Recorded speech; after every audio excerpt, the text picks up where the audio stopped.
Hello, we're going to do a video today on how to do your double windsor. We're getting asked quite a lot again about how to do your tie for the wedding, or if we can do them for you and pop them in your bag.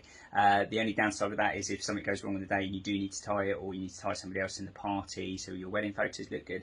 So it's always best that you or somebody else in your party can do the knot. So yeah, we're going to do this again today, show you how to do the double windsor, and we'll pin that at the top of our socials for you. Okay, so the first thing is the length of the tie, which we don't really need to worry too much about because actually it's going to be hidden behind the waistcoat.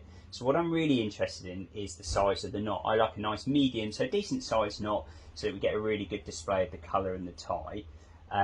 So if you're somebody that likes a bigger knot, then just start with a bit more of the bigger end wider. If you like a slimmer knot, just start further down and start slimmer, and then you'll find your knot is slimmer. So for me, I'm going to start around about there, which is around about sort of where the first or second button is, depending on your waistcoat, and that's where I'm going to start there. So I'm going to take the bigger end and I'm going to pop that over in a direction, so over the front of the smaller end diagonally, and then I'm going to push that up through. So I'm coming up from the back and through. So I've come up at this angle here, but I'm going to come down the other side. So I've gone up this side, but I'm going to come down this side, okay? And you can already see we're starting to get that triangular shape. Then what I'm going to do is I'm going to come round the back like this, okay? So we're coming round the back, and then we're going to push it up again.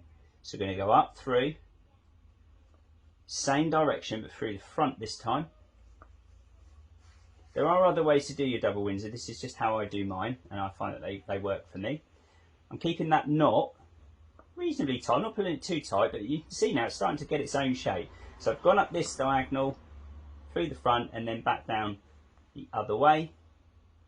And then now I'm going to go across the front, and now you can see we're really getting our knot here.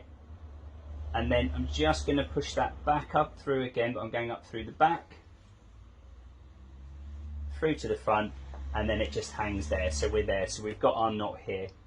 And then what we're going to do is we're going to push the bigger end through the knot. Hopefully you can see that. There we go.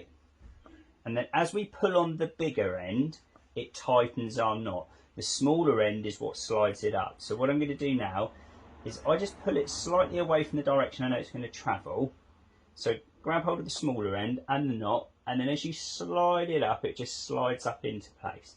And then I want my knot a little bit tighter, and I also want to give it this real nice triangle. So instead of squeezing it in the middle, I squeeze it in the end. So not tight, just as it pulls it tight, it then naturally gives it that shape.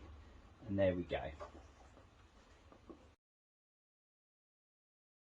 And there's your double windsor. So hopefully you agree that's a nice knot for a wedding. It's nice and symmetrical, it looks good, and it'll hold its shape all day. So yeah, thank you, and we'll see you again soon.